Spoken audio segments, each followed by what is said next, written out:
Bueno, pues quien le apetezca hacerle alguna pregunta a Natasha, quien le apetezca agregar algo.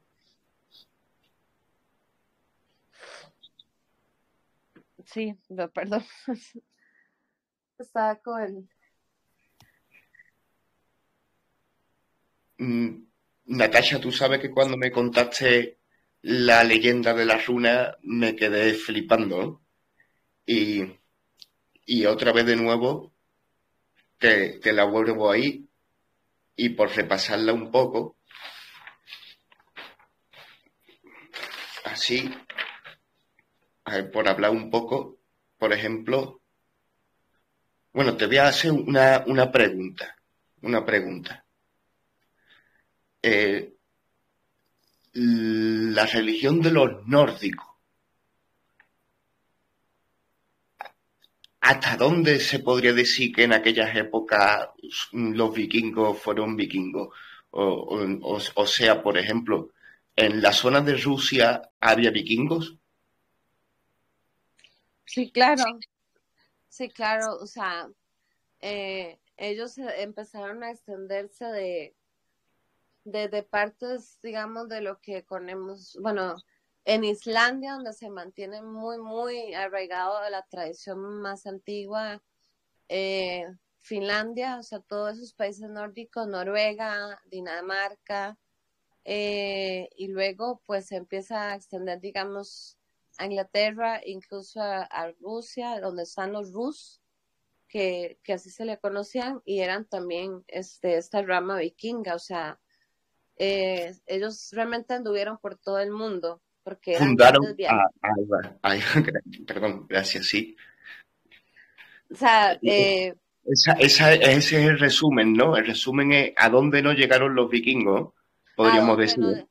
exacto, Porque te incluso cuentan, hasta América. Ujú. claro, y te cuentan a veces que llegan a través de Groenlandia a la zona del Canadá y se quieren quedar ahí frenados. Y algunas personas sí, también que han visto con finura el cómo llegan ciertos símbolos a ciertos lugares y esas cosas se llegan a aventurarse de que incluso en la propia América llegaron mucho más lejos, ¿no? Haciendo mestizaje con los pueblos autóctonos de allí, ¿eh? Y Claro, en el, sí, exacto, ¿no? De hecho, o sea, aunque a ellos se les ve como estos guerreros que llegaban a robar o ¿verdad? A sacar tres tesoros y matar y había un doble propósito de los vikingos, o sea, uno era esparcir ese linaje que ellos ya traían, o sea, porque, o sea, aunque ellos, bueno, ya era una parte que no está dentro de las historias nórdicas, pero digamos, los vikingos realmente viven en la época de, digamos, del día oscuro galáctico, de la noche perdón, de la noche galáctica, te iba a decir día oscuro, nada que ver, perdón, noche galáctica, y entonces en esa época ellos están concomitantes, por ejemplo, en tiempo, ¿verdad? Aunque realmente ahí no hay tiempo, es Avalon. O sea, Avalon no tiene tiempo ni espacio, el Avalon como tal, ¿verdad? Pero ellos están concomitantes con muchas culturas, o sea, o muchos diferentes puntos en el planeta que estaban tratando de mantener esa vibración alta. Y una de las cosas que los vikingos venían también, no era tanto de como conquistar y matar, sino era conocer y además dejar su linaje. O sea, incluso, bueno, se habla con los vascos en España, digamos, en, en el, el en País el, Vasco. en los tiempos de Abderramán II, cuando las oleadas del señor Ragnar Lodbrok entraron en Sevilla unos 68 barcos y gobernaron Sevilla durante 17 días, hasta que el califa Abderramán se repuso y empezó a echarlo. Pero cuando los echó, un puñado de barcos decidieron que no se iban y se pusieron los barcos en los hombros y empezaron a caminar con los barcos hasta la fortaleza de Carmona y tomaron la fortaleza de Carmona y el califa Berramán II acabó negociando con ellos y nunca jamás los echó. Claro, o sea, Por decir. Y lo que sí es verdad es que cuando vinieron, o sea, de que sí que en verdad, como tú dices, venían a dejar su linaje y se ve claramente en sus gestos, pero tampoco también la leyenda de que llevaban el arte de la guerra al máximo, también tiene también mucho de verdad, porque mm, sí, claro. Ah, sí, sí, exacto. O sea, eran grandes guerreros,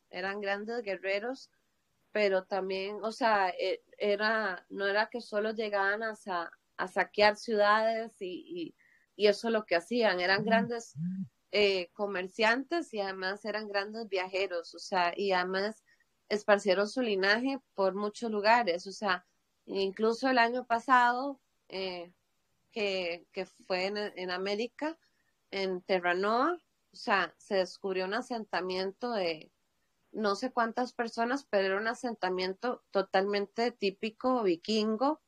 E incluso se encontró una bueno, de los barcos que ellos usaban típicos, o sea, que eran muy típicos de ellos, ¿verdad? La forma en que ellos construían los barcos, o sea, se encontró uno ahí, o sea, con dos esqueletos, o sea, pero se encontraron asentamientos vikingos en Terranova. Y eso fue el claro, año pasado. y la forma que tienen de dejar su linaje a la misma vez de que dejaban su sangre con el mestizaje, pero su linaje también era como, por ejemplo, las runas, y por eso vemos símbolos muy curiosos en un lugar y en otro del mundo, ¿no? Porque una misma cultura se puede definir que es aquella que tiene una misma lengua y una misma escritura. Hasta ahí podríamos estar de acuerdo un poco, ¿no? Y es ahí en donde se le puede seguir el rastro al suceso de, de lo que a mí me llama la atención, ¿no? De que también nos pintan de que están en una zona determinada y tuvieron un momento de expansión que yo creo que últimamente con el cine que se le ha dedicado, sí se le está dando el hueco a su grandeza o importancia en cierto periodo de la historia. Y conforme se le estudia, uno se sorprende más. Eh, las runas son 24. Exacto, o sea, originalmente son 24, aunque se dice que las que eran más apreciadas o más sagradas son 16, que 6 más uno son 7. Aquí siempre hay como la numerología, igual que con el 12, ¿verdad? Multiplicado a 24.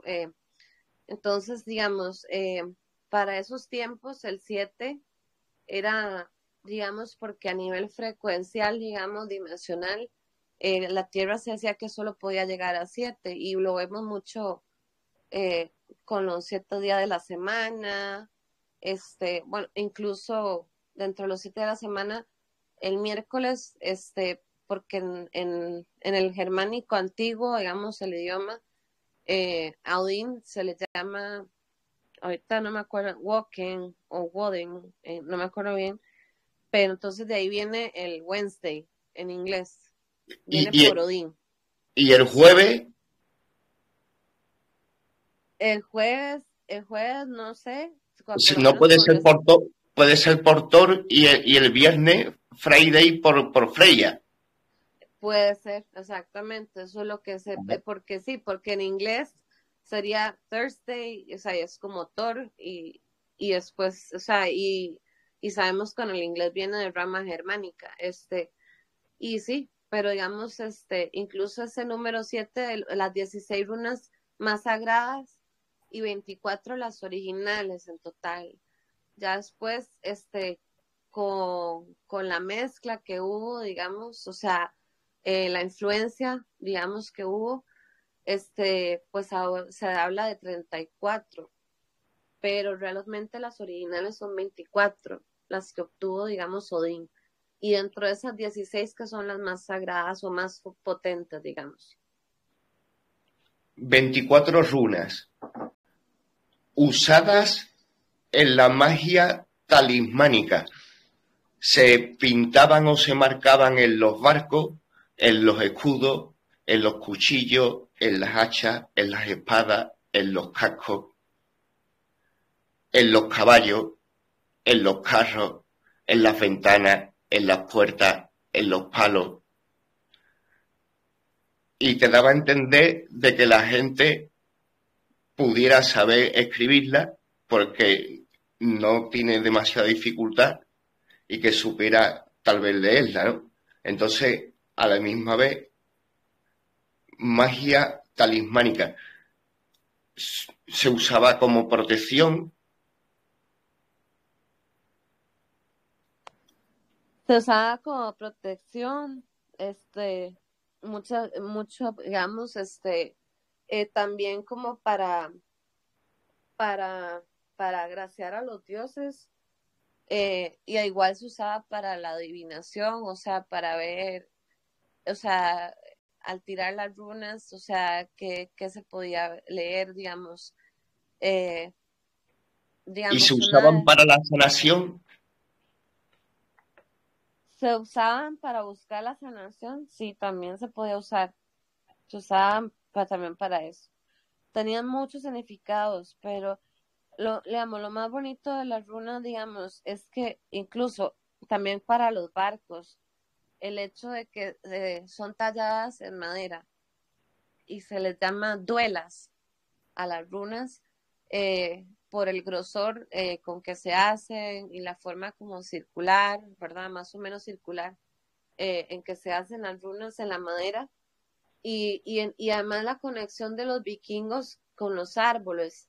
Ellos no escogían cualquier árbol para hacer un barco o para tallar una runa o para hacer cualquier herramienta, sino que ellos, se decía que ellos percibían la vibración del árbol, y que dependiendo del árbol, ese es el que escogían para cortar y, digamos, hacer sus embarcaciones, igual a donde dejaban talladas esas runas o de donde sacaban las herramientas, ¿verdad? Que también hacían con madera, para poder tallar las runas. O sea, ellos eran una conexión con los árboles, y al punto de que percibían eso, o sea, escoger incluso el árbol dependiendo de la embarcación para que fuera, o sea, si era solo para pescar o si era para ir, para hacer los viajes que hacían, o sea, llegar a otras tierras, ellos escogían siempre los árboles dependiendo de esa vibración. Y muy, muy interesante es que la mayoría de los árboles que escogían, o sea, o por no decir todos, esa vibración que ellos captaban era porque tenían alto contenido de silicio. O sea, o sea, que es más arriba, digamos, del carbono, sigue el silicio, digamos, eh, conforme se va haciendo más puro hasta, digamos, llegar por esa, digamos, a lo que es, digamos, el diamante. En la tabla de elementos sigue el silicio.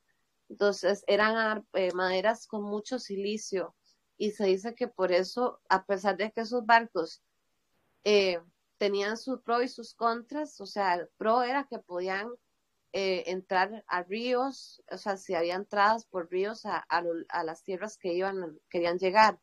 Incluso podían llegar hasta la playa, y no tenían que anclar, digamos, más adentro del mar. Podían llegar hasta la arena, o sea, y desembarcar ahí. O sea, eso eran los pros que tenía. Los contras Yo era lo, que, uh-huh, no, y los contras era eso, o sea, que digamos que si había una oleada muy fuerte, pues el barco era muy fácil que se volcara, ¿verdad? Pero aún así, pues lograron llegar a lugares que, bueno, que se creía, bueno, que Colón llegó primero a América, ya vemos que no, o sea, que los vikingos también llegaron, y puede ser que muchos otros, o sea, pero, pero estamos hablando que ellos llegaron en el 1100 por ahí, porque ahora la adaptación que se hizo, por ejemplo, con Terranova, que hay una adaptación nueva que se hace con los círculos que tienen los troncos de los árboles, y es más específica, más o menos fue como en el 1100, o sea, estamos hablando que 400 años antes ya ellos ya habían llegado a América. O Mira, sea, yo te voy a ser sincero, yo tengo una teoría aún, es una teoría. Tendría que tener medios para poder investigar más y no los tengo, así es una teoría que surge del estudio. Y mi teoría es de que el asunto es como tapar un pasado que existió y que todo eso viene a través de lo que es el surgimiento de lo que es el Imperio Romano y cosas así. Y lo miro por lo que son las letras y la escritura. No, no sé, me viene así y tendría que desarrollarlo. Pero lo que sí que tengo claro es que cuando investigo y estudio, y por ejemplo voy a las enciclopedias del Internet a mirar, por ejemplo, el origen de las runas, y allí no aparece tan directamente las leyendas, ni el folclore, ni nada así, sino aparece lo típico de siempre, de que patatín patatán, estas letras provienen de un proto no sé qué itálico, mira, lo tengo hasta los pantallazos ahí porque me había preparado algunas cositas. Y entonces, en la oficialidad y en todos los reseteos que hacen, te vienen a decir de que la escritura que hacían estas personas como que provenían de recuerdos de lo que era el latín y ese tipo de cosas. Pero sin embargo yo creo que es una cultura anterior y que era muy popular y de que prácticamente muchos lugares del mundo escribían de esa manera y tenían un folclore sumamente parecido, ¿no? Porque las runas son semejantes, por ejemplo, a la escritura ibérica, lo que son las letras. Y al estudiar las runas, me dicen que a través del espacio y del tiempo tienen variantes. Claro, claro que tienen, que tienen variantes, ¿no? Y, y lo que hemos dicho, por ejemplo, de los días de la semana en inglés y esas cosas, te da a entender de que esa cultura del pasado ha dejado huella y sigue dejando huella. Y, y observo, por ejemplo, el mapa de los lugares donde se encuentran esas formas de escribir y prácticamente es toda Europa. Y no sé, nada más que añadir de eso. sí, Bueno, o sea, perdón, dale, Diego. sí, pues, nada, lo primero es, o sea, agradecerte la charla, que es un tema que me ha apasionado bastante, y quisiera añadir un punto de vista más que nada. Me gustaría poner un punto cero de partida en estos temas de cómo se extiende la cultura y las personas, los seres que portaban esas culturas en la antigüedad, poner un punto de partida eh, tras la última glaciación, que es cuando toda especulación que hagamos sobre movimientos humanos pues empieza a tener sentido. Antes de esas fechas, donde quiera que la queramos poner, los humanos estaban aislados en los medios en que le nacieron y con poquita movilidad por el entorno hostil del frío en el hemisferio norte, estoy hablando. Y entonces sería curioso, porque oyendo ahora a Manuel me inspiró esta reflexión de cómo efectivamente existen paralelos, parecidos, incluso copia exacta en diferentes culturas que conocemos ubicadas en determinada fecha, con otras que luego hay descubrimiento y dice, pues mira, esta es muy anterior y tiene parecidos enormes, ¿cómo puede ser que esto se haya relacionado en el pasado? Yo pienso que un buen método sería este, ¿no? Bueno, ya el Instituto Max Planck lo puso, está bastante avanzado, hace bastantes años que lo empezó, con el análisis genético de los materiales orgánicos que se encuentran, tanto de los animales, porque es importante las presas que buscaron aquellos cazadores, como los propios humanos, ¿verdad? y la novedad es que han aportado el análisis a través de la línea paterna, masculina. Ya conocemos que desde Luz y tal, el análisis mitocondrial seguía la línea de la mujer, de la madre. Y este aporte nuevo, que está casi saliendo ahora de la ciencia, la antropología, es la línea del hombre, masculina, descubriéndose que aquello que hubieron migraciones enormes de hombres exclusivamente, guerreros, demás, o cazadores, mientras que las mujeres permanecían, digamos, en el campamento base, ¿no? Donde tendrían ellos la residencia. Hay situaciones, y ahí a nosotros nos toca en la península ibérica, en un determinado momento desapareció la población masculina local. Y sin embargo no se extinguió la población, quiere decir que una población masculina foránea pues, se reprodujo, se hizo familia con las mujeres viudas, porque se le quitó a los hombres de su población nativa, y de ahí surge una nueva rama. En este entorno del estudio genético me gustaría mencionar que lo que nos estamos llamando vikingos, que es correctamente, ciertos pueblos, Finlandia, de esa parte, que entraron hacia el Principado de Moscú en su momento, después de la Rus de Kiev, lo llamaban, en Rusia lo llaman varegos, han aportado un gen que da por el resultado el pelo rojo. Es exclusivo de esa población vikinga, llamémoslo en general, el pelirrojo. Y allá donde se haya encontrado, y hoy en día existe población con ese gen, pelo rojo, tiene sus ancestros allá. Una curiosidad. Quiero llegar al Altai. Y quizás alguien conozca la civilización que llaman Yanmaya, que fue la que entró de golpe, así por decirlo entre comillas, en la historia, ya con la rueda, con el carro, con el hierro, con estrategia militar, y lo que supuso en aquel momento una enorme ventaja frente a otros pueblos, específicamente los asentados, ¿no? En el Valle del Tigre y el Éufrates, había bastante avanzados ciudades, en fin, civilización urbana.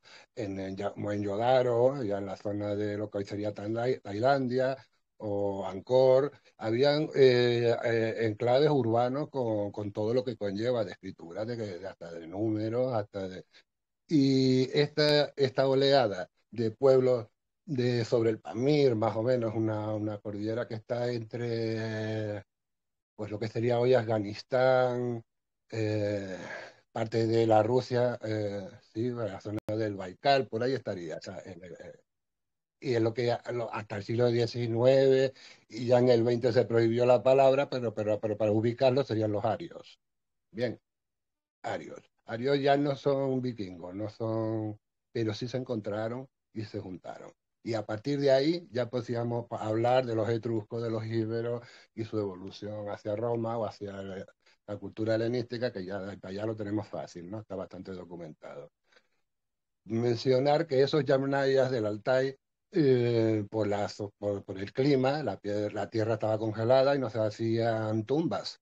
Se colocaba el cadáver, se le ponía ofrenda, que solían ser caballos, carros completos, y luego se cubrían con piedras, formando conos que probablemente derivaría en el futuro a la pirámide, no lo sé. Pero todavía hoy, en la tundra, que es muy plana, muy llana, un túmulo en el relieve hacia arriba se puede escarbar y se descubre que efectivamente son tumbas. Y a menudo de mujeres. La mujer tenía la dignidad social de gestión, la reina, voy a decir.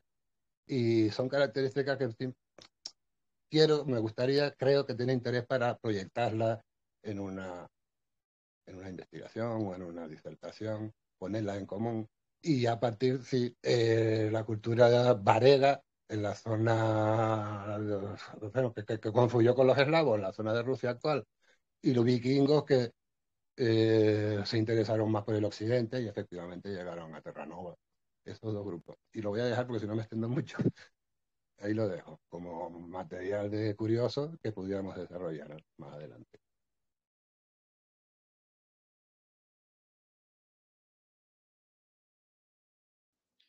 Sí, digamos, yo sí, digamos, los vikingos realmente sí, bueno, de lo que yo he estudiado, pues sí, como tal, era raza aria, y no estamos hablando en el sentido eh, de que por eso eran mejores, ¿no? Porque a veces, bueno, ese término se ha usado mucho tiempo por, si uno es ario es que es puro y no, o sea, pero es que, o sea, ese linaje era puro, o sea, en el sentido de que, o sea, primero, o sea, ya después se mezclaron y por eso dejaron ese linaje también mezclado, era parte como esa aportación que ellos venían a traer, o sea, pero sí el típico pelo, o sea, ojos claros, blanco, ¿verdad? Sin ningún sentido de racismo, por supuesto, no estamos hablando de eso, sino que, pues, característicamente, y si no, pues,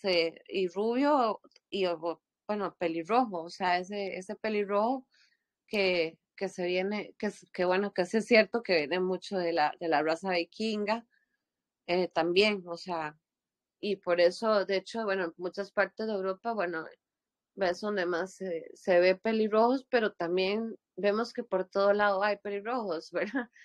Eh, o sea, que sí fue un linaje que se esparció, pero como arios sí se conocían porque, digamos, por su forma física, pues eran típicos, ¿no? Digamos, traían esa sangre así, o sea, de ser blancos, ojos claros, celestes, ¿verdad? O así, ojos claros, y rubios o tirando a pelirrojo. Eh, entonces, bueno, sí yo sí, digamos, sí sé que se les ha conocido como arios en su forma física, digamos, por su ADN, ¿no? Pero bueno, igual hay gente que sí sé que sí, que hay esa diferencia, que no es lo mismo que los arios que después, o que vienen de otro linaje. Bueno, aparentemente pues ellos también eran como un linaje así. Ya después se mezclaron y por eso vemos que por todo lado pues hay gente que incluso parece vikinga en la era actual. O sea, hay hombres y gente que uno los ve y uno dice que es un vikingo. O sea, puro, ¿verdad? Prácticamente. Pero es muy interesante ver todo ese bagaje que se ve en todos los lugares y lo de las historias de las runas, que incluso hasta en Roma pues se hablaba sobre estas runas. Eran como unas protorrunas, se podría decir más o menos, por decirlo de alguna forma, porque sí se hablaba, digamos, en la historia romana, Tacitus era el que, ¿verdad? Revela que hay unas duelas que son similares, que son usadas también para tirarlas, ¿verdad? Para la adivinación, como un ritual que se practicaba en las tribus germánicas y que fue más o menos en el primer siglo de la era, de esta era. Y digamos, todo esa de lo que era la adivinación y el tirar las runas, se le prestaba mucha atención. El método era mucho más simple, pero también, o sea, este, ellos lo que hacían ahí, era como cortar la fruta, digamos, de una fruta, de un árbol, la cortaban en tajadas y ahí marcaban los diferentes signos, que en latín se le decía notae, ¿verdad? Notae, y, y digamos, se revolvían así como una forma, sin ninguna forma en común, digamos, nada más se revolvían sin orden, digamos, en una tela blanca, y luego el pastor o el sacerdote de esa comunidad invocaba a los dioses hacia los cielos y agarraba 3 pedazos de esas maderas, digamos, de esas tajadas de la madera. Y o sea, y cada una se interpretaba de acuerdo a los signos que supuestamente se habían marcado en cada una. Entonces, o sea, se ve que por todo lado había como ciertas historias de que habían runas o tipos de parecido a runas similares como formas o signos para, para la adivinación, para saber qué bueno, para adivinar sobre el futuro, saber, o sea, también para hacer culto, incluso se usó, este, o sea, y se usó con diferentes palabras, o sea, runa, abarca todo lo que es el secreto de la sabiduría. La palabra runa como la conocemos ahora, pero, pero sí, al principio, bueno, hay diferentes pronunciaciones y eso se ve en muchas culturas. O sea, donde más se permanece, digamos, ahorita se preserva mejor todo esto, el significado de los signos individuales y todo esto, es en lo que era, o sea, la parte de las historias germánicas antiguas, las nórdicas y todo lo que es Islandia, ¿verdad? Y ahí son, están preservados mucho mejor y de forma más completa, digamos, las claves para el significado de todo lo que es el uso de las runas. No sé si me fui un poco de lo que estabas hablando, pero no sé No, por qué me acordé de eso. es que hay un paralelismo entre el portador de una cultura, que ya es todo lo que estudia la ciencia, la antropología, al hombre, a la mujer, y sus herramientas, y luego está la cultura en sí, que son las ideas que se reflejan pues, en símbolos, se reflejan en ideogramas, en fin, y las runas están en ese aspecto, el cultural, el que lleva en la alforja esas tribus que se están desplazando. Lo curioso de esto es que a través de, o luego estudiando esa cultura, y quizás la palabra, la filología también hace arqueo, estudian al pasado según los vocablos, la fonética y demás, ¿verdad? Bien, pues en este aspecto el que estamos tratando hoy, la runa, y sobre todo como tú has desarrollado, digamos, el misticismo que le dio sentido y creó la runa como fijación de una cosmogonía y demás, es que hay un paralelismo en las historias de Odín, de cómo negocia ofreciendo su ojo y llega y obtiene, ¿no? El secreto que escondía aquellas aguas. Esa narrativa encontramos paralelismo en otras culturas, pues quizá en paralelo en el tiempo o anteriores o posteriores, pero pretendiendo ser genuinas, porque y no es porque haya mala intención, sino porque en aquel tiempo se perdía, ¿no? El origen de las cosas era siempre un presente continuo. Cada generación las encontraba y las interpretaba como que siempre estuvo con nosotros esta visión. Pero luego otros pueblos tenían historias muy similares. Y no sé, ahora se me ocurrió Gilgamesh. En los Vedas también se encuentran historias eh, que tienen parecidos, no digo idénticos. Y eso también me resulta interesante, bastante además.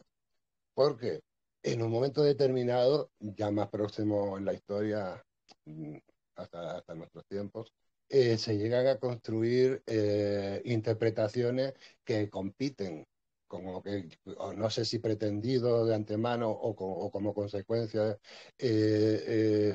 como que generan la pugna, la lucha, que es lo que tocó Manuel al decir sí, pero al llegar los romanos como que censuraron y construyeron sobre lo antiguo cosas como latinas, que para esconder o para borrar de la historia los episodios anteriores. También eso ocurre en todos los territorios, de muchas localizaciones y casi simultáneo en el tiempo, pero llega hasta hoy, es tan cabezón ese conocimiento, ese saber antiquísimo, que todavía hoy podemos, yo creo que con bastante factible, desmadejar y encontrar esos orígenes, esos impulsos que llevaron a aquellas poblaciones a perpetuarlo primero oralmente y luego se descubre una forma de fijarlo por escrito, se le asocia como una geometría, ¿no? Y ahora ya sería lo de los números, que tiene unas relaciones, voy a decir mágicas, pero que responde a una necesidad que parece que ha sido constante al ser humano desde lo más antiguo hasta hoy. A mí eso me resulta bastante, no sé, de maravilla. me resulta muy positivo. Esa persistencia del conocimiento, cualquiera que sea la forma en fin, los idiomas o las costumbres, sin embargo, los valores sí son permeables, son siempre eternos, vaya, son los mismos a lo largo de muchos tiempos, de los periodos de largo tiempo. Eso es lo que yo quisiera dejar muy claro en este momento, como ahora nosotros contemporáneos de nosotros mismos o con esos materiales antiquísimos, le encontramos utilidad del mismo modo que respondía antes, nos está respondiendo ahora. Bien, y no es necesario como hacer antítesis, no, es que esto es más real que, por ejemplo, lo de los estudios persas o los Vedas hinduistas, o antes hablábamos de arios. Ahora existe una nación que se llama Irán. Irán es tierra de arios, eso es lo que significa. Y ellos usan la I, esta inicial de la palabra, como el inglés, Irán. Y se llaman a sí mismos tierra de arios, como herederos de aquellas culturas antiguas.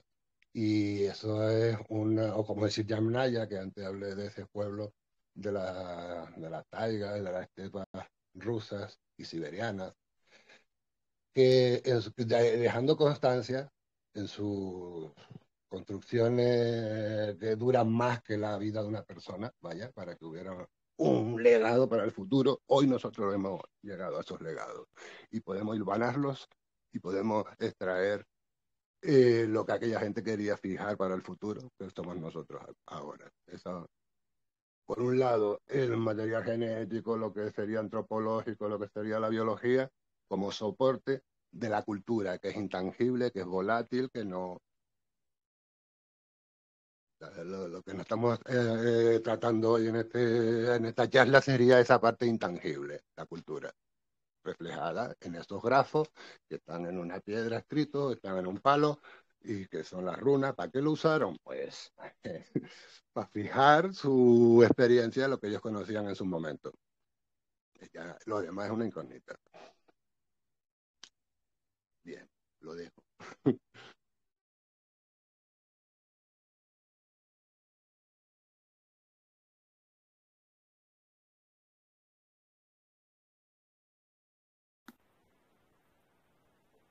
Pues entrando otra vez en ese proceso histórico,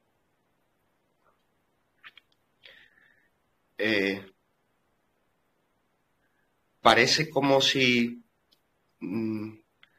hablando sobre lo antiguo, ¿no?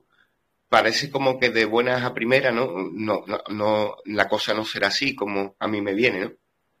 Pero como de buenas a primeras, a partir de Roma, que parece ser una colonia en sus leyendas de la antigua ciudad de Troya, un,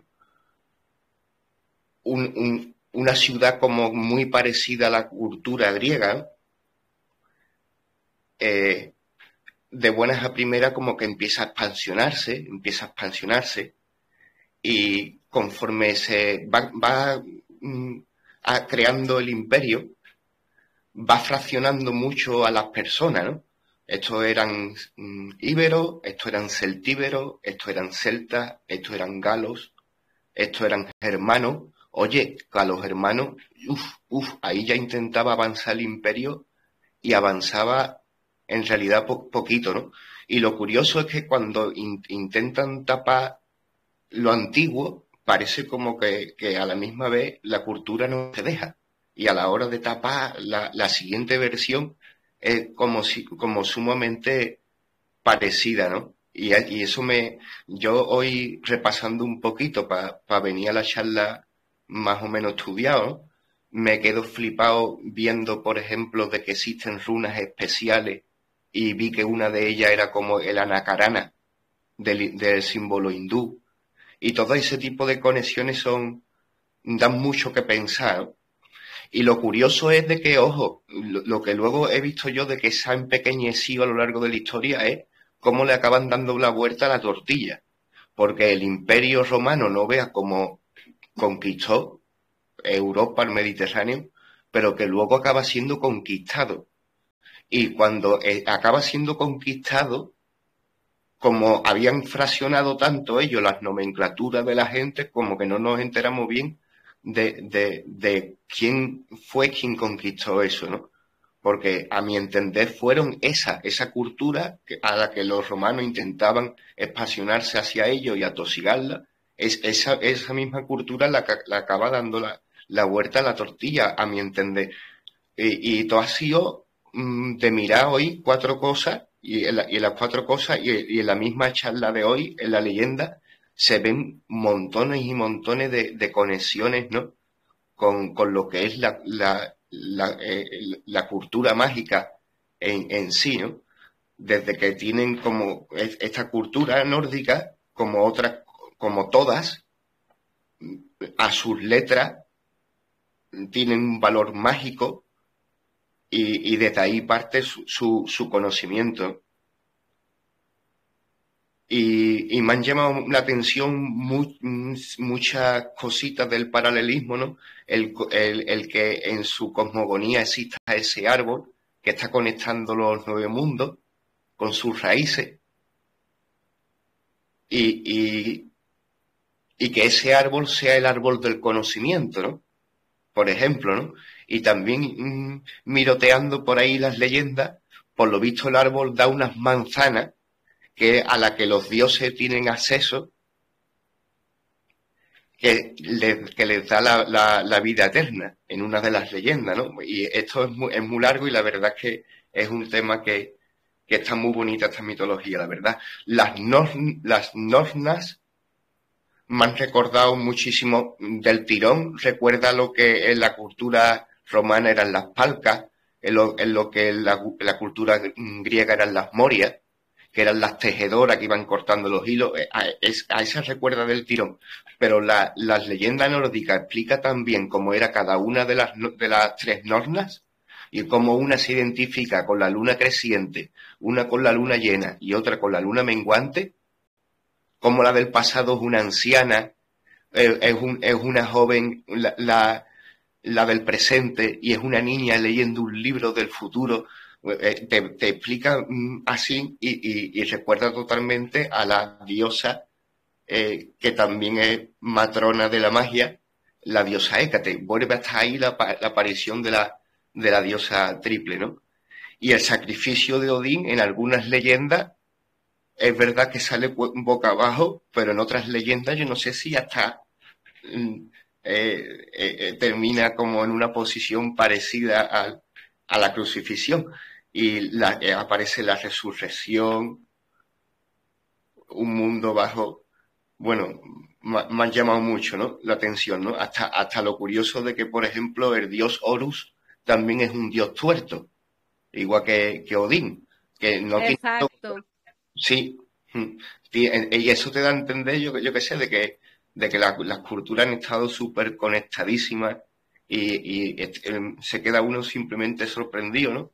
Porque el puzzle luego hay que reconocer que no es tan fácil bueno, la verdad es que sí se llega a comprender un poquito algunas cosas, ¿no?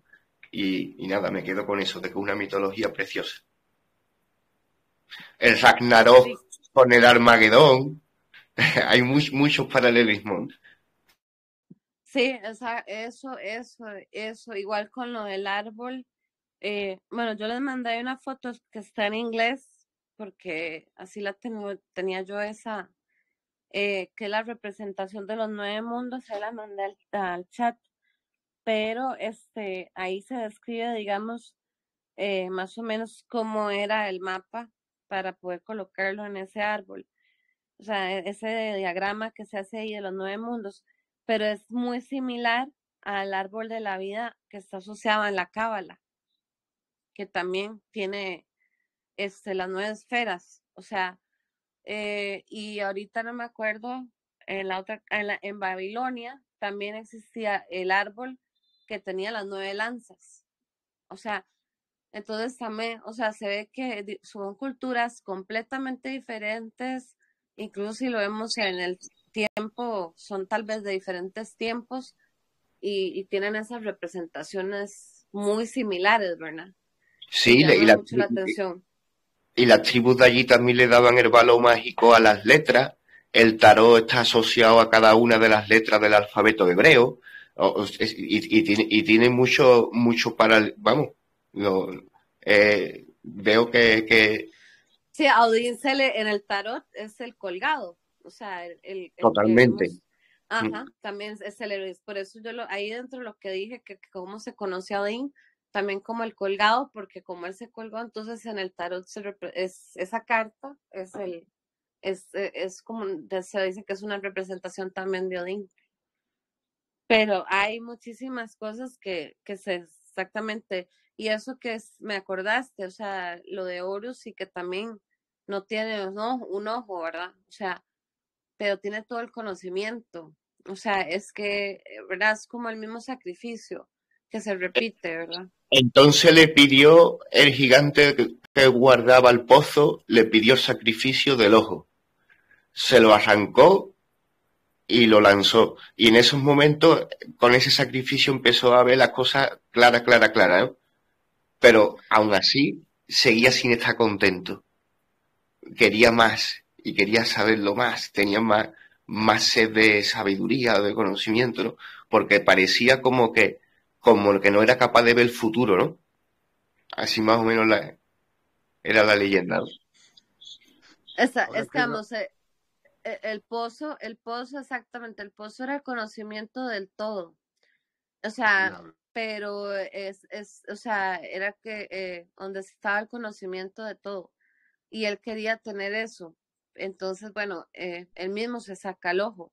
Pero luego, o sea, para obtener más, o sea, él quiere ir a las profundidades y poder alcanzar, agarrar las runas. O sea, que ya con las runas podía, o sea, no solamente el tener conocimiento, sino que además, era, o sea, poder pasar ese conocimiento a aquellos a quien quieran tenerlo, o sea, o a aquellos que pueda proveérseles de ese conocimiento. Y era a los humanos, o sea, era para los humanos, o sea, por eso se le llama el regalo de Odín a esta historia también, porque fueron las runas, o sea, y con eso nosotros tener ese acceso a través de Odín, o sea, a poder tener conocimiento de todo, del todo, o sea, el conocimiento sagrado, secreto, del misterio, de la magia, todo eso, Odín fue como el regalo que dejó, pero también, o sea, por eso es que son tres partes, ¿verdad? O sea, el herirse, el colgarse y el ahogarse, o sea, y todo eso lo hace en esa poza que alimentaba el árbol, eh, que era el árbol del mundo, o sea, el árbol que, que, que era de todo, o sea, sus raíces abarcaban todos los mundos y que siempre existió y siempre existirá, o sea, no tiene fin, no tiene comienzo, no tiene ni fue, ni es, ni será, o sea, es eterno, es infinito. Incluso eso, que cuando pase el Ragnarok, que incluso ahí hasta Odín muere, en el Ragnarok, según la historia, o sea, el árbol seguirá, o sea, nunca, eso es lo único que no muere. Entonces es muy interesante porque él quiere tener eso. Y las que cuidaban el árbol, que eran las nornas eran las que regaban el árbol y cuidaban sus raíces. Entonces, a ellas, bueno, ellas eran intocables porque más bien, o sea, ellas tejían, ellas se pueden tejer tanto lo de la vida de los dioses como de los humanos. Entonces, hasta cierto punto se les puede ver por encima a los dioses porque ellas eran las que tomaban las decisiones de entrelazar todos los hilos de cada vida, incluso de los propios dioses. Así que hasta los dioses pues dependían de ellas realmente de las nornas. Eran todavía más poderosas en ese sentido, ¿verdad?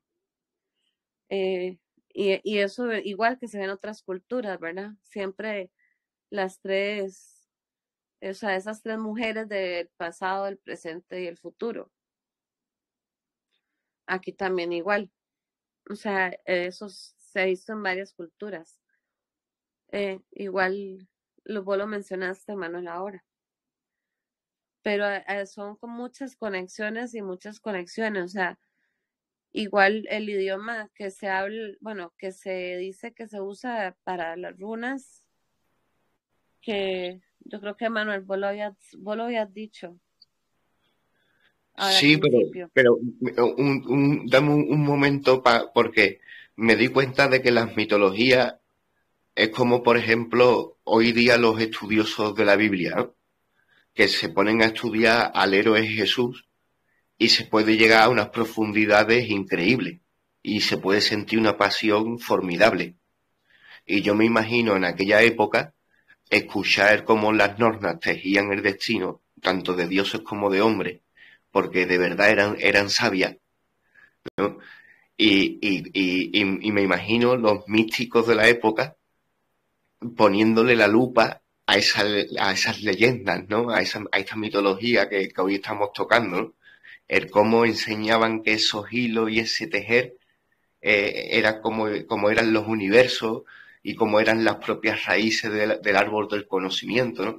Y nada, con lo del respecto al lenguaje, el lenguaje da sorpresas y acaba viéndose de que la teoría de que los romanos dividieron mucho con nomenclaturas a la gente y cosas así, salta a la luz.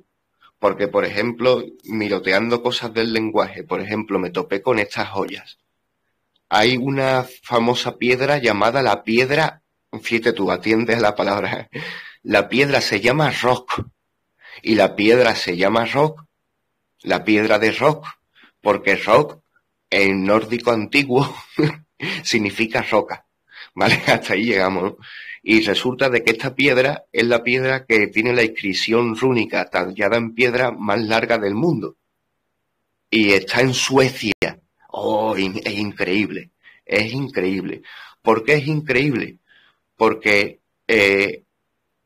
está en Suecia y cuando se pone uno a estudiar qué es lo que tiene escrito algo que le sucedió a un padre con un hijo.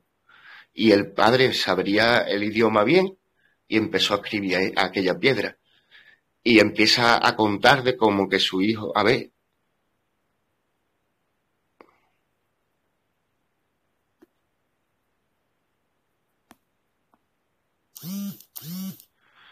en memoria de Ahí acaba de Batman. mandar la foto, perdón Manuel, porque te interrumpí, acaba de mandar la foto por si la quieren ver, ahí está la foto que estás hablando. Ajá, pues mira, traducido dice, en memoria de Batmoth están estas runas, pero Barín las escribió, el padre, en memoria del hijo fallecido.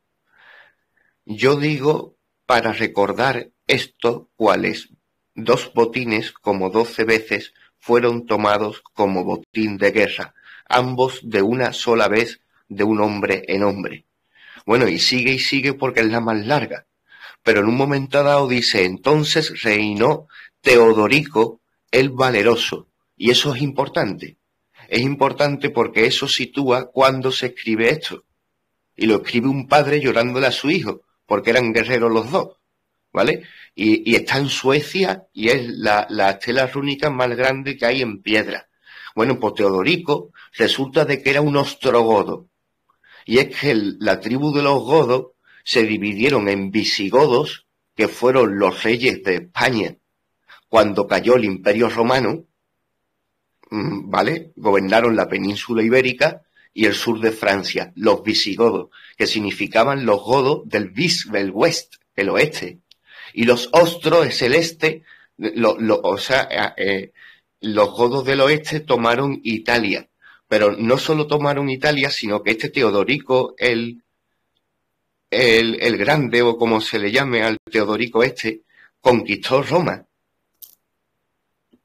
Y si vemos el mapa del territorio que tuvo Teodorico en el año 523, es todo el Mediterráneo prácticamente. A la misma vez de que tenía de súbdito a los vándalos, a los burgundios, y esto es lo que te digo, de que estamos muy fragmentados a la hora de ver. Lo que sí es verdad es de que al final, poquito a poco, se va desplazando esa forma de escribir. Y si es cierto, ¿sabes? Era una cultura anterior a todos los sucesos de romanizaciones y de cosas, pero pero ahí se ve cómo era de fuerte, de que incluso siendo Teodorico el rey de los ostrogodos, en esos momentos emperador del Imperio Romano de Occidente, pues resulta de que en Suecia estaban escribiendo todavía en rúnico y atendían, y para tener una noción del tiempo, este hombre escribió quién estaba gobernando en Roma en esos momentos, ¿no? Teodorico, ¿no? Y me da a entender de que cuando miro en internet un mapa con fronteras del reino de Teodorico, pues ni siquiera lo tengo que dar por hecho de que eso sea así. Porque quién sabe si no tendría el godo ese que en esos momentos estaba en Roma, si no tuviera también pleitesía en los lugares en donde en Suecia, en una estela rúnica, se le está nombrando. Se le están nombrando. ¿Por qué? Porque resulta de que cuando te pones a mirar con lupa los godos, su escritura era primigenia, era una escritura germánica, y vemos de que si nos ponemos con lupa, la división entre germánico y vikingo no es tan cierta como aparenta, y evidentemente te da uno la sospecha y el entender de que la Galia y la Iberia, antes de que fueran romanizadas, pues evidentemente pues estaban muy conectadas con esa misma cultura, ¿no? Y la propia cultura romana y griega, que no son tampoco alienígenas, de algún lugar tienen que haber salido, pues evidentemente por el folclore se ve como estaba todo tan conectado, ¿no?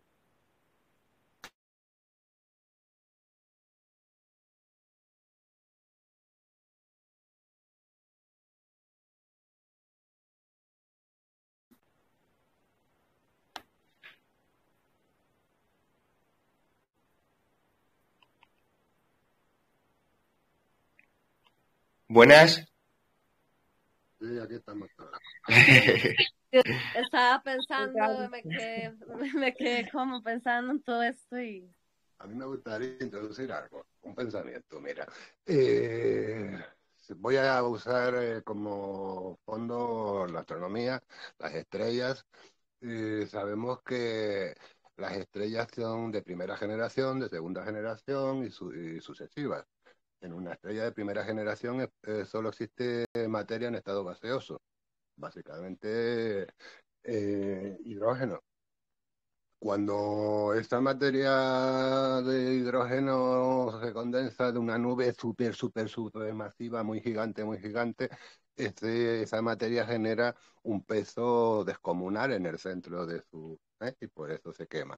Bien, quiero decir que esa estrella puede llegar a explotar y al esparcir su materia en el entorno, esas nuevas nubes volverán a concentrarse, a volverse densas y a generar nuevos sistemas estelares.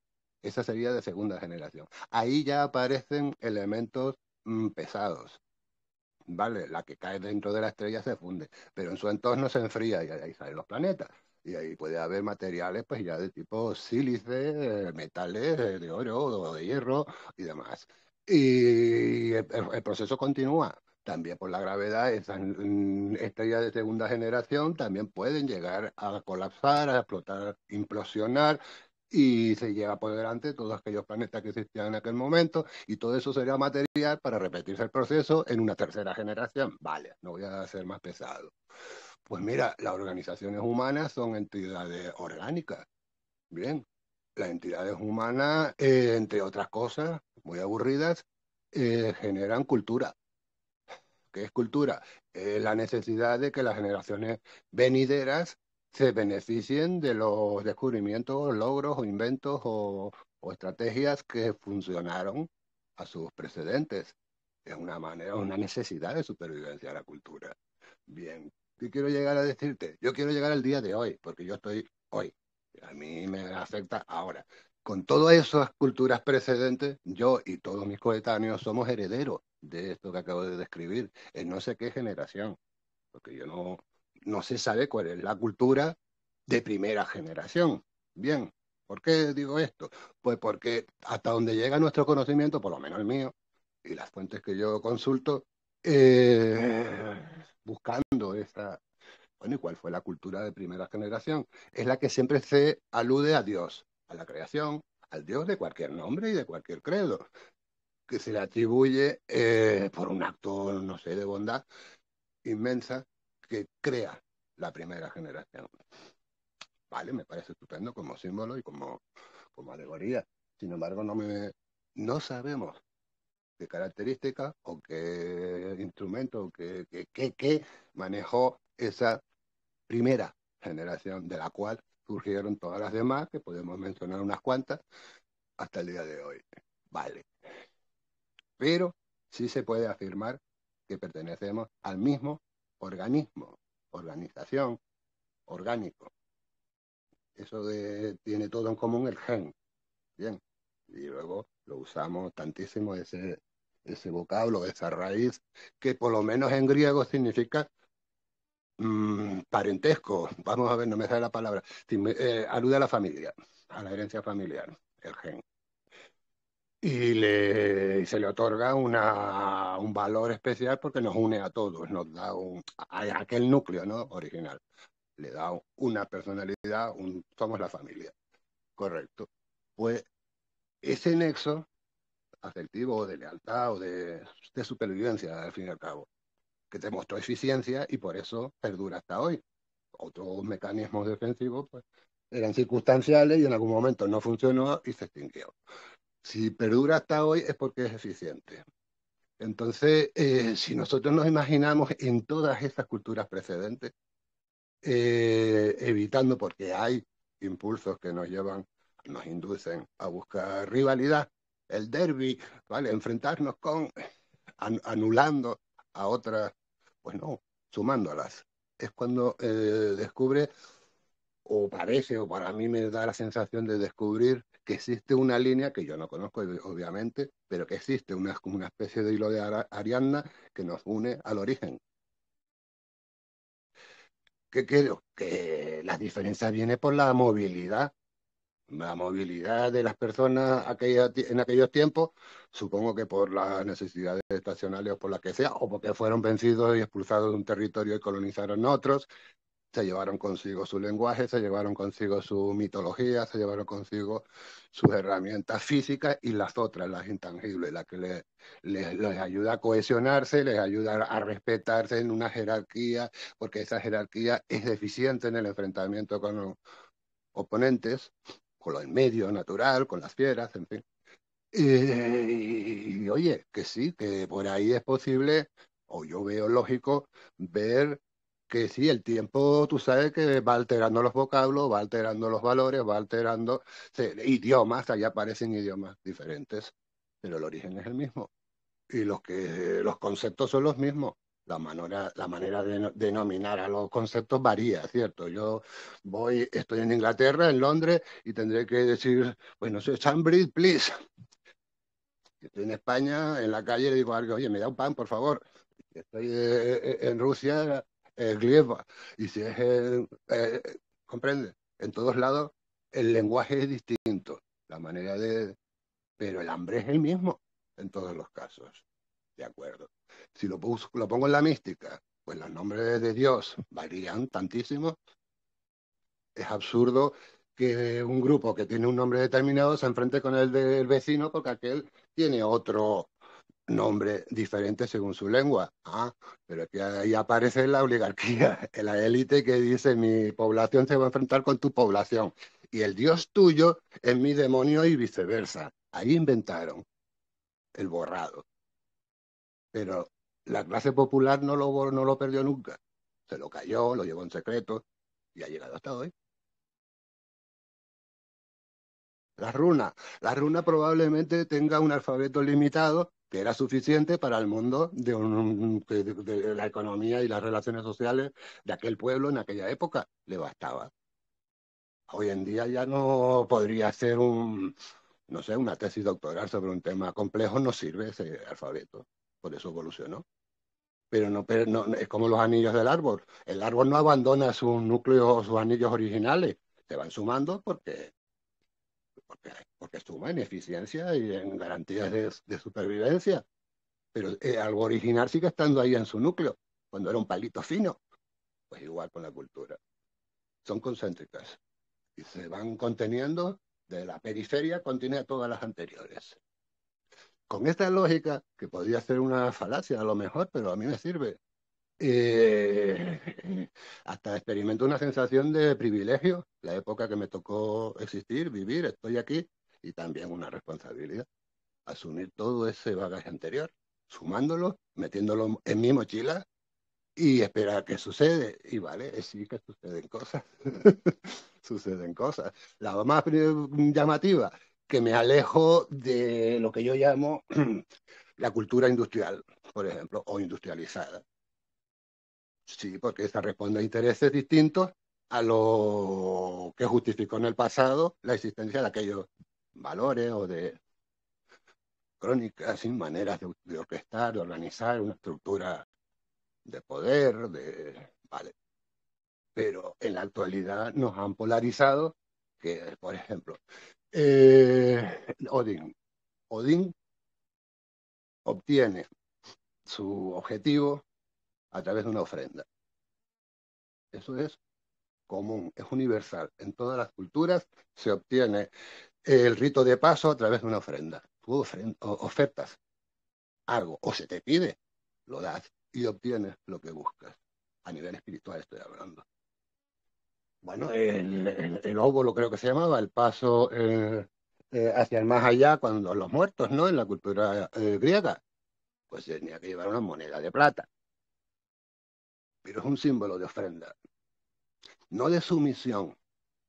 No aquello de que te tiras a los suelos, por favor, Señor Dios mío, que yo que soy tan, y te inventas que eres una tragedia, un torpe inmenso, lleno de pecado, que tú por la gracia divina, no, no, no, no, no.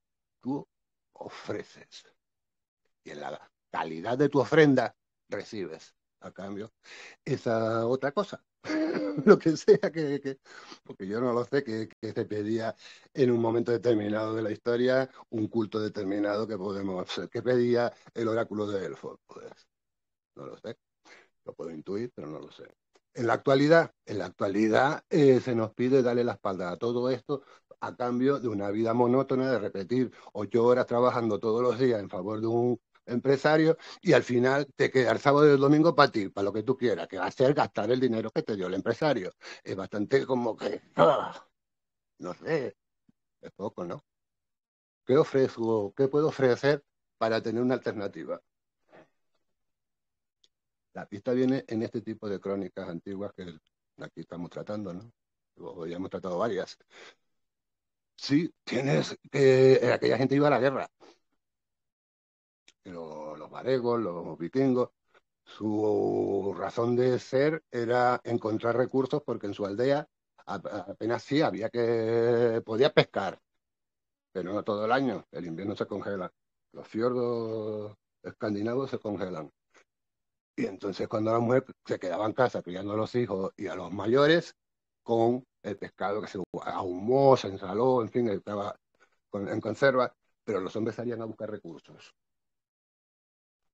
Necesitaban una mitología, una motivación.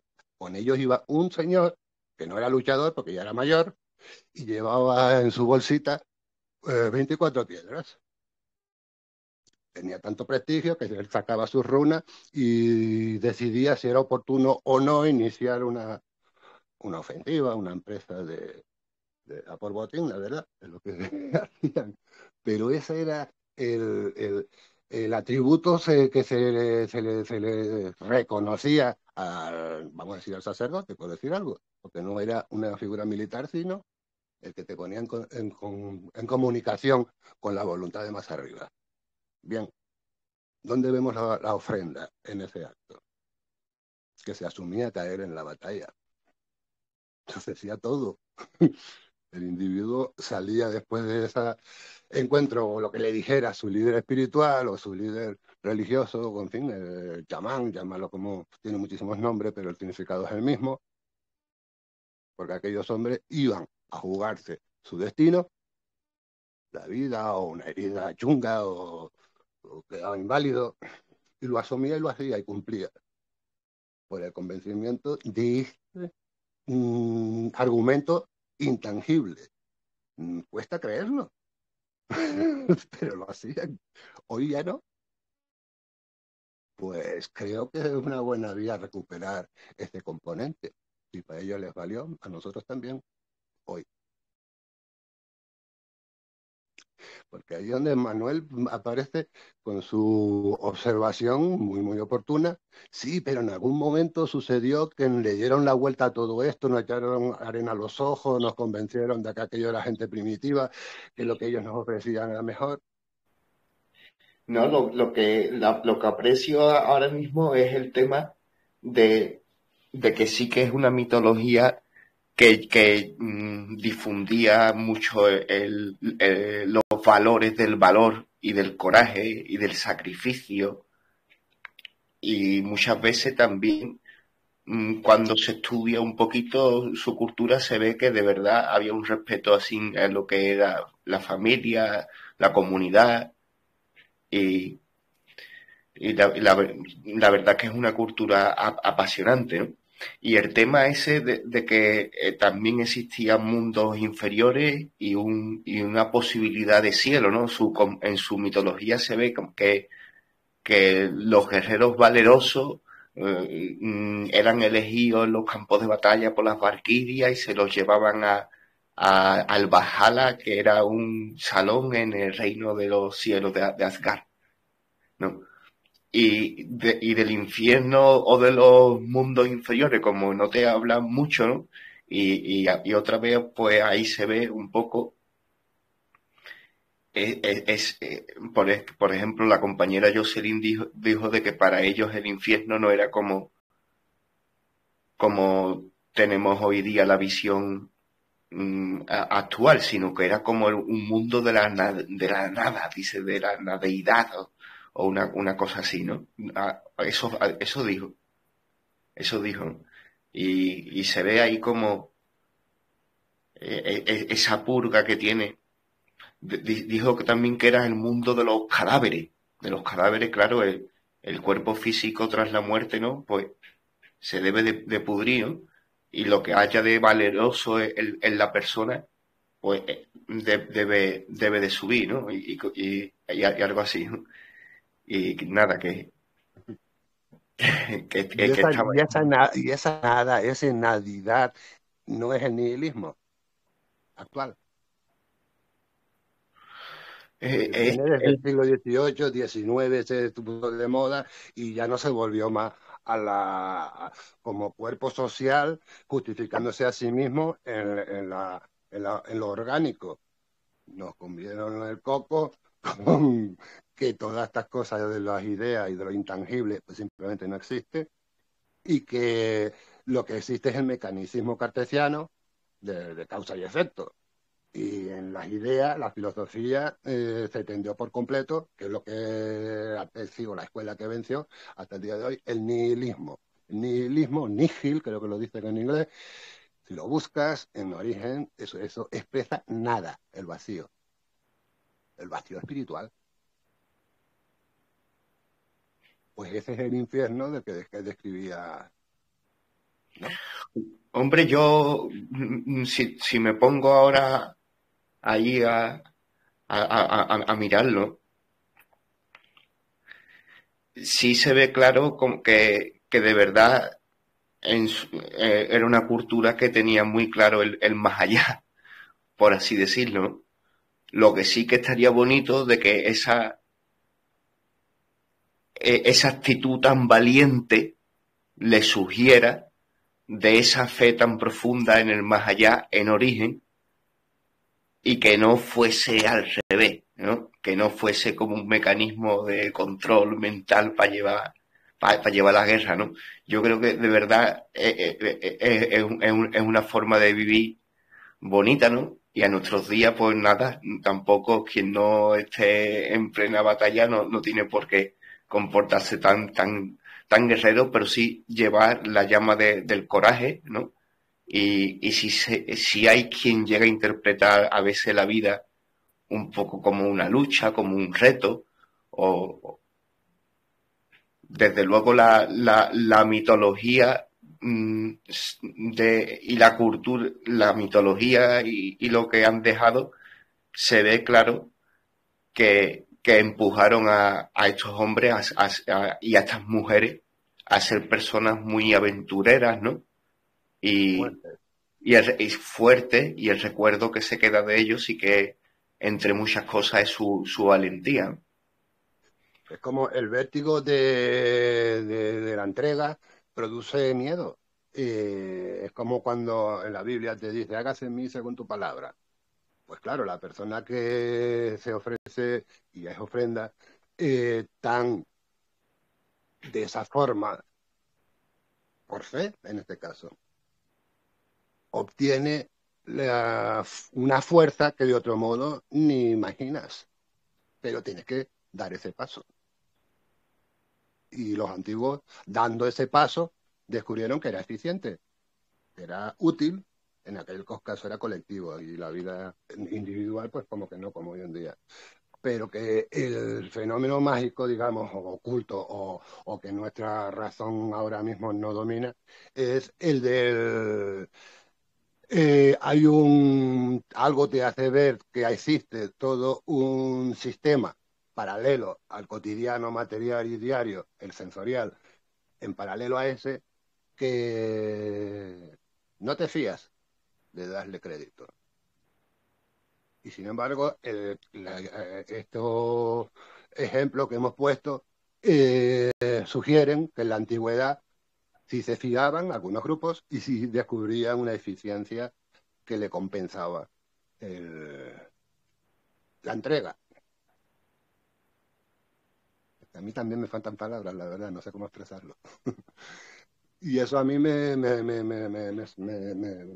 cautivó esa posibilidad y creo que es uno de los motores de los que me han motivado a entrar en este campo de la mística universal, universal en cuanto a la historia en el tiempo, hasta la antigüedad. Descubrir que el espacio pues tampoco es tan grande, un planeta como el nuestro, pues se ocupó en un tiempo récord, ¿no? Porque si te digo como punto de partida la desglaciación, cuando ya los hielos se retiraron y abrieron espacios habitables, fue una explosión demográfica que no ha parado hasta el día de hoy, que ya es bastante estratosférico el tema, ¿no? Y sin embargo, ese éxito, digamos, reproductivo o como especie de supervivencia, ha llevado una mengua en el motor que en su momento fue eficiente y justificó esa victoria.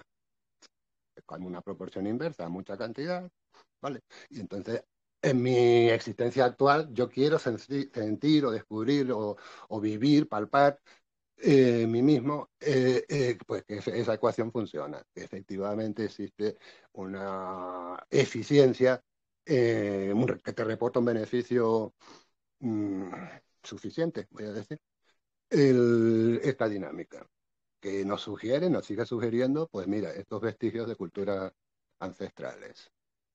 Y están ahí, uno las descubre. ¿Y por qué se tomaron tanta molestia para montarse un Stonehenge o las figuras de Pascua? En fin, las pirámides, una obra colectiva de una ingeniería inmensa y a la que no aparenta que haya beneficio. ¿Por qué lo hicieron entonces? Pues quizás por este motivo. Es una sugerencia que dejo ahí.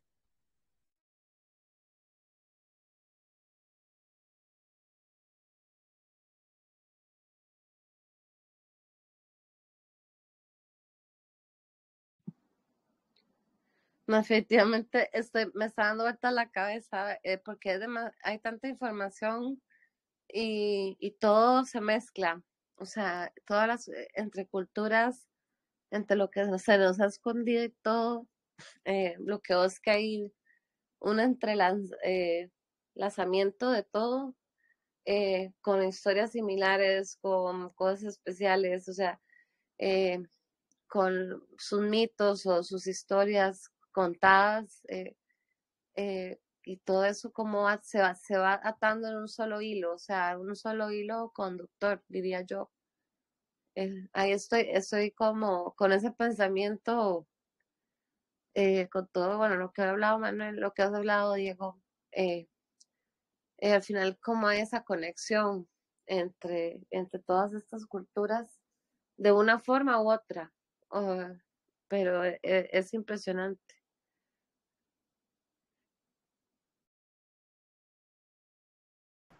Hola, perdón que me salga y entre a cada rato, pero la conexión está... Pero no es el Telegram, es como la reunión la que me saca. ¿Qué es eso? A mí sí me falla el router, eso lo tengo claro, muy objetivo. No creo que sea otra cosa. Pero sí, yo también tengo esos inconvenientes, se me corta a menudo.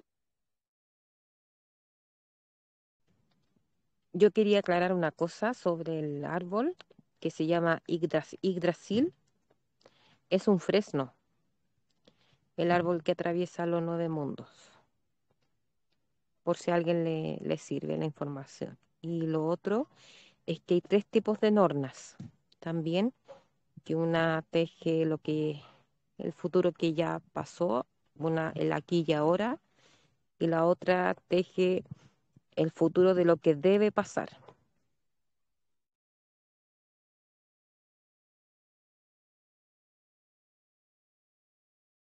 Lo del fresno, ahí se ve también, yo que sé, a mí, nada más que lo he escuchado, lo que me resuena de que, por ejemplo, en la cultura popular, así mistérica, siempre, o las novelas de ficción, así lo veamos, siempre se decía de que a los vampiros se les mataba con una estaca de fresno.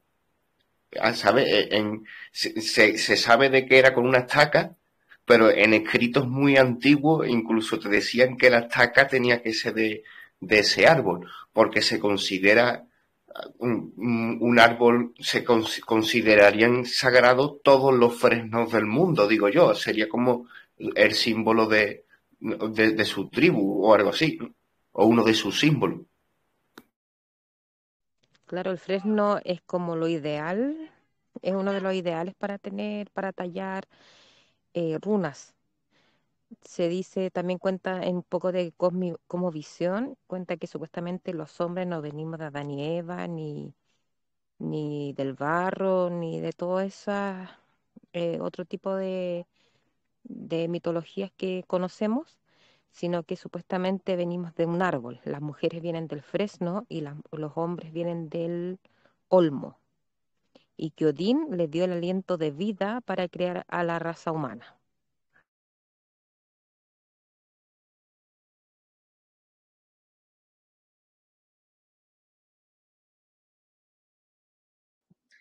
Sí, es igual que cuando eh, eso también, o sea, eso si lo es como eh, en Avalon, ¿verdad?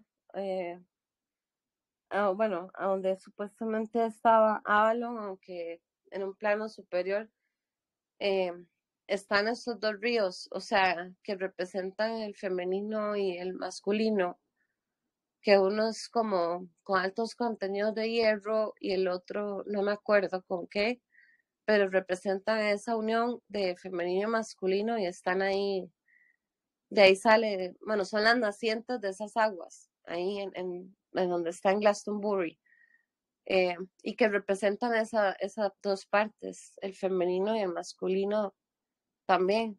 Y en la mitología nórdica, aunque, bueno, se habla mucho y se conocen, pues, bueno, el más conocido, por supuesto, Odín, que casi todo el mundo lo ha oído mencionar, pero, pero sí hay mucha importancia en las diosas, o sea, ¿verdad? En Freya, hay muchísimas, Erta, o sea, muchas dioses, este, que, que también, o sea, no están por debajo de Odín, o sea, eh, este, y no, y también se les da mucho valor.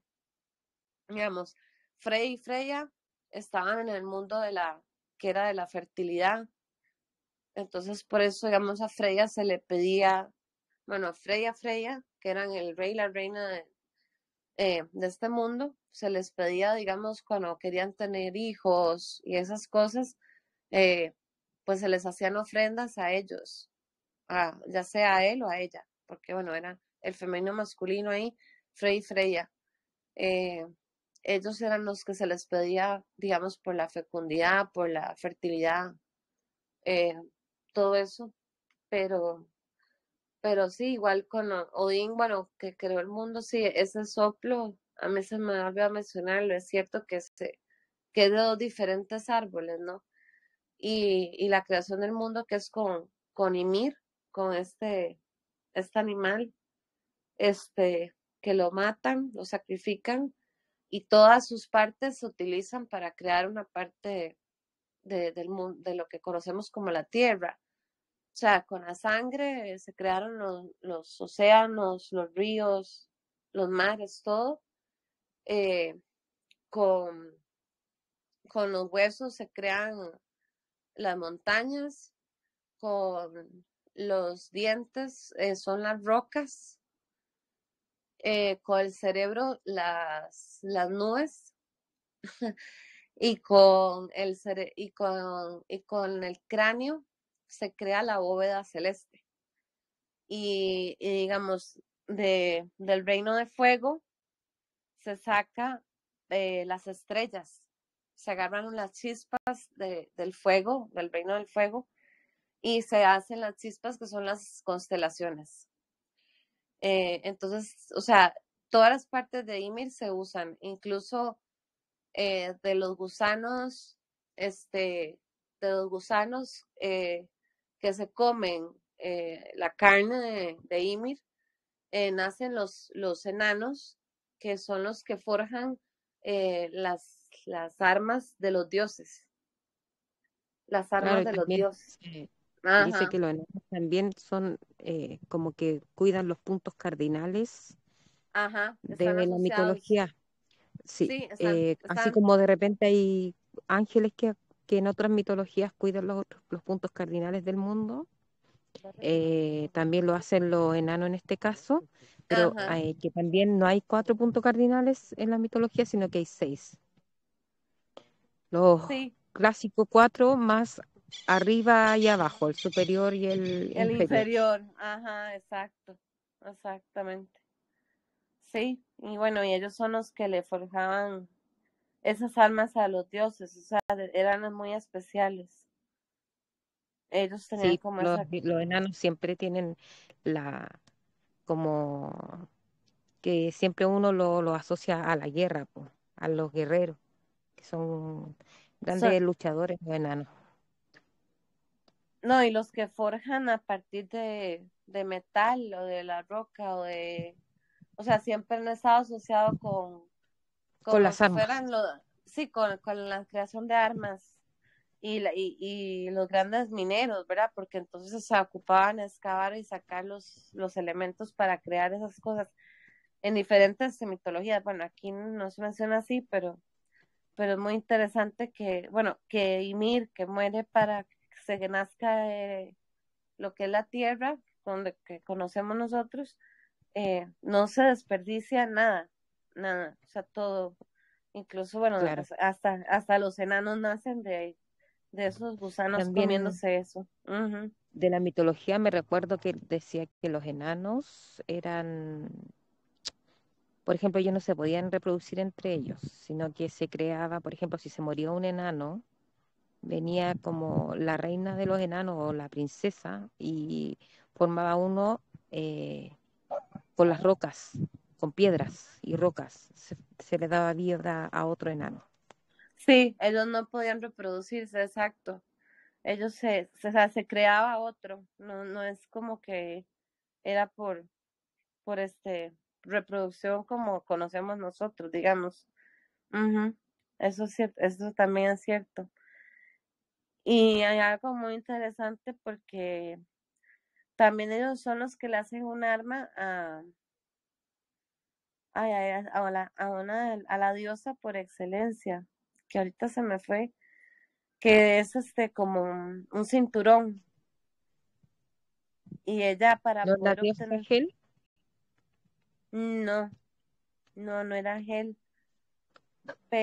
Ella es pero, la que vive con el perro que tú me decías. ajá, sí, que es un dragón. Ujú. Hay uno que el perro se llama Gam. Y el dragón, no recuerdo en este momento cómo se llama, Es que pero el dragón yo lo tengo apuntado, es súper difícil de pronunciar. sí. Es, es de los más difíciles, de los nombres más difíciles, pero ya te digo. Pues ya me perdí en lo que escribí aquí. Este, vamos a ver.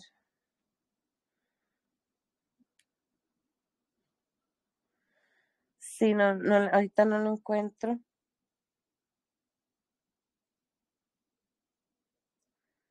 Ahorita no lo encuentro. Pero, pero sí estaba con Hela, en Hel también, que ese era el devorador de cadáveres, ese Sí, dragón. devorador de cadáveres y que supuestamente también devora las raíces del Yggdrasil para provocar el Ragnarok. Pero las nornas Esa, siempre protegen las raíces.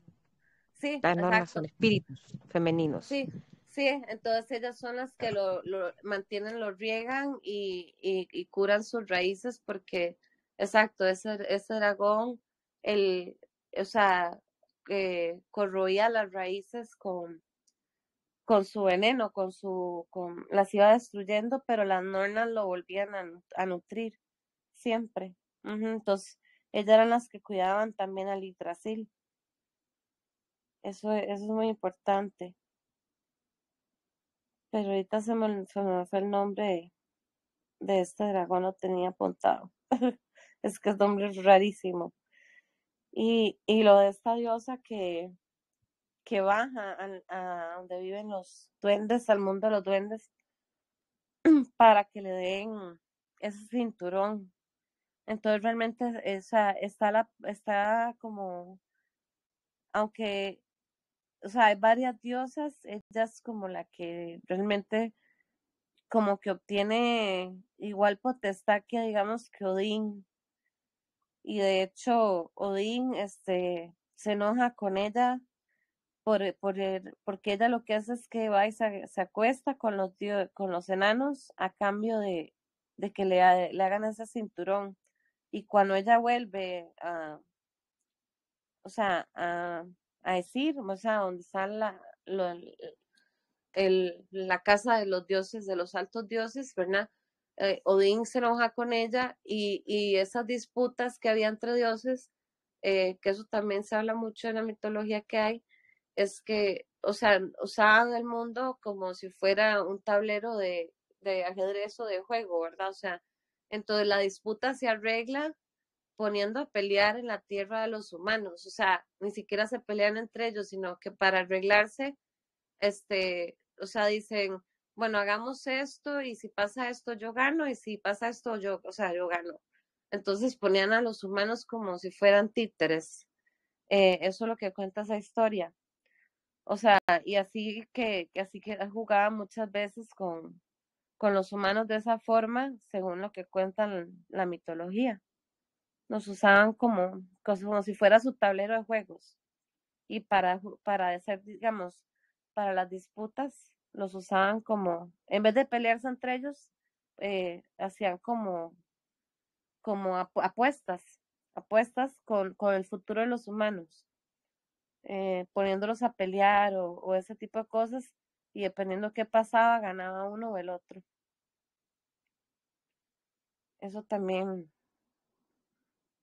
También recuerdo que se habla de que las nornas, o sea, perdón, las redes de las nornas sí se podían modificar y que el único que podía modificarla era el dios más timador de todo, que era más tramposo, que era Loki. Trabajando con él y con las runas se podía modificar las redes de las nornas.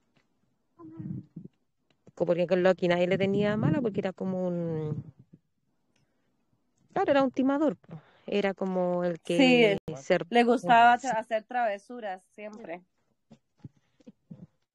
Exacto, él era como para compararlo con las religiones de hoy en día y todo eso, como el Satán de la mitología nórdica, pero no era de Ujú. maldad, sino que era como de timador, de tramposo, esas cosas hacía él, hacía la trampa en todo. Exacto, él hacía trampa. Y como yo hablaba ahora de Valdir, de este Dios que era amado por todos, o sea, que él fue el que engañó a uno de los dioses, que ahorita se me olvida el nombre, que no veía, y, él sabía que solo el muérdago podía lastimar a Valdir, y él como le tenía envidia porque todo el mundo lo amaba, entonces una de las flechas la llena con muérdago, y como ellos jugaban a tirarle flechas y todo, porque Valdir no moría con nada, o sea, no podía ser herido, entonces jugaban a hacerle eso. Bueno, que a nosotros nos parece poco salvaje, pero es así. Y este que no veía, pues él le mete una flecha con muérdago y se la tira a Valdir, y, y, en, y entonces ahí es cuando él cae en el mundo de, de Hel, o sea, donde está Hela, ¿verdad? Pero también por eso es castigado después Loki, porque después descubren el engaño. Y cuando Hela pasa por todos los mundos, porque ella dice, bueno, porque ella se compadece también de Valdir, eh, ella dice, si yo paso por todos los 9 mundos y todos se están lamentando la muerte, o sea, que él haya caído ahí, o sea, ella lo saca del mundo de Hel, pero él se transforma en un gigante, ¿verdad?